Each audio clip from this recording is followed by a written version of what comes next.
Barbara Jackson, and I work at Zenstrom Philanthropies, which is the family foundation of a Swedish entrepreneur who you might know as the co-founder of Skype, Nicholas Zenstrom. And today we put on this seminar with the Council of Baltic Sea States. Maxi is somewhere there, right in the front row, to bring together you guys to hear a little bit more about your thoughts around this issue. So connecting the Baltic Sea and tourism also with economics. So that's the topic for today. So just to go through some practical things first before I give you a brief introduction. Can you hear me in the back of the room? Okay. So first of all, I'm American. I've been living in Sweden and Europe for about 9 years now. Sometimes I speak fast, so please let me know if you don't understand, and I will try to slow down. As I said, I'm from Zenstrom Philanthropies, and we've started a program called Race for the Baltic. So I'll tell you a little bit about that in a minute. Come on in. So practical, we'll go through the agenda real quick. So at 12:40, we'll start off with Armandas, who's back in the back of the room. So he's going to give us some opinions from the Latvian Tourism Development Agency's point of view, focusing on labels. Then we're going to go in and look at the actual business case for sustainability. So why should businesses actually consider to get involved with sustainability? And Gustav from Choice Hotels, together with Helen, who's the general manager of a hotel here in Riga, will speak about that to us. Then everybody in this room will have a chance to introduce yourselves. The point of today is really to meet. So think about that as your goal, to meet everybody in this room. Then we'll hear local perspectives from some municipalities, some businesses. What are the issues? What are the challenges? What's holding us back from getting to this common vision that we want, hopefully, which is a healthy environment. And then we'll have a chance for some small group discussions. And we have 5 group leaders, so if you raise your hand, the group leaders. So who will, actually we're very lucky because all of them are really experts on sustainability and come from many different NGOs or research institutions. So we have the experts in this room as well as the businesses and the councils and the ministries. So really exciting for that. And then after we're in our groups and we've talked a little bit, on your chair you would have received this basis for group discussions. Then one person from the group will come back and let us know what you discussed so that everybody is involved in the conversation. I've also taken the liberty to create a document of interesting concepts. So defining what is sustainability, what is sustainable tourism. Instead of me telling you, I thought I would put it here and then we can talk about it. So then to finalize the meeting, I want to look at what are the next steps. The meeting today is for inspiration, but where do we go from here? What is the next step? How can we meet again? Race for the Baltic started off as a public awareness campaign to reach out to the public to let them know about the problems and challenges we're facing with the Baltic Sea, which is mostly due to human activity, our consumption habits, etc. So the Baltic Sea is known as actually one of the most polluted seas in the entire world, unfortunately, and surrounded by many developed countries that have high interest in environmental issues, but still this is the situation. So we wanted to create a campaign and awareness, so we did this and called it Race for the Baltic, where basically we had a team that bicycled around the entire region. So you can see this, I don't know, should we close the blinds maybe?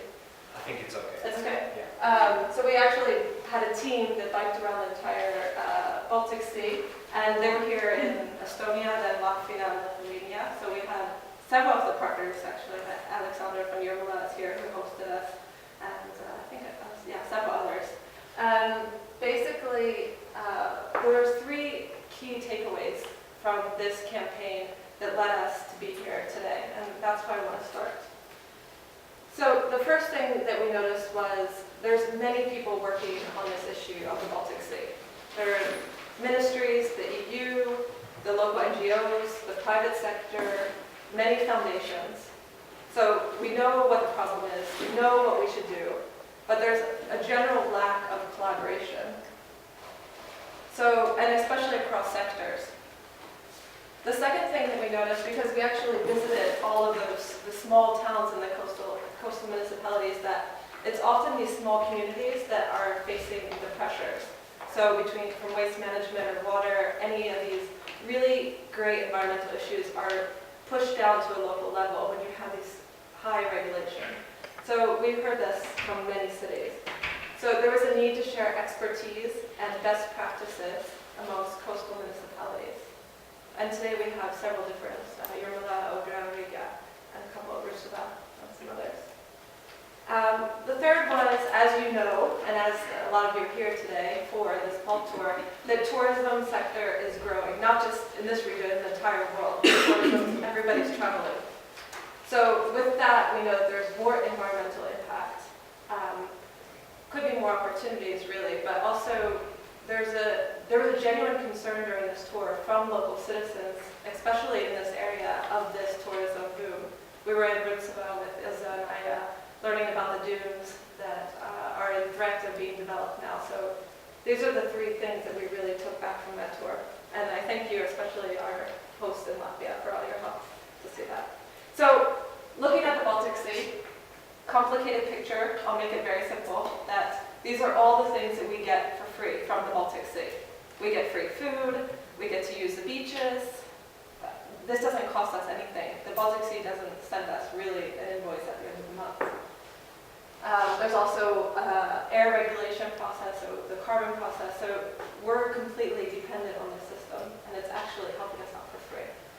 But like I said, there's a lot of human activity that is affecting our poor little Baltic Sea, and actually threatening our fish and other ecosystem services, as we call them. And so I wanted to point out a couple of those to you today. So you can see this picture of a sea and understand the different threats that are and the pressures that are put on it from our activities. So unsustainable land use, pollution and waste, climate change, coastal development, unsustainable fishing, invasive species, so the species that come in from the ships outside the Baltic Sea and start living here, which threatens other species, and emerging uses such as blue biotech. And for the purpose of today's meeting, I want you to look at where is your role in this? What is your organization's role? Where do you play? And it's not a blame game, but really just try to think, where do you fit? That's your goal for today. And to sum up the goals here. So understand the opportunities arising from a sustainable approach to tourism is goal number one for today. To look at how can this actually benefit me or the business or the organization, municipality, ministry that I work with. 2, share best practice. So let people know what you're doing and also listen and meet stakeholders from other sectors. And 3, welcome. 3, engage and explore opportunities on how you can get involved. As I said, today's an inspiration meeting, but what can we do in the future and how can we build on this? Race for the Baltic was a campaign, and we're developing it into a platform. And there's a couple other projects that are here today that offer opportunities to get involved. So today, meet, share, get inspired, and then make it happen. Does that sound good?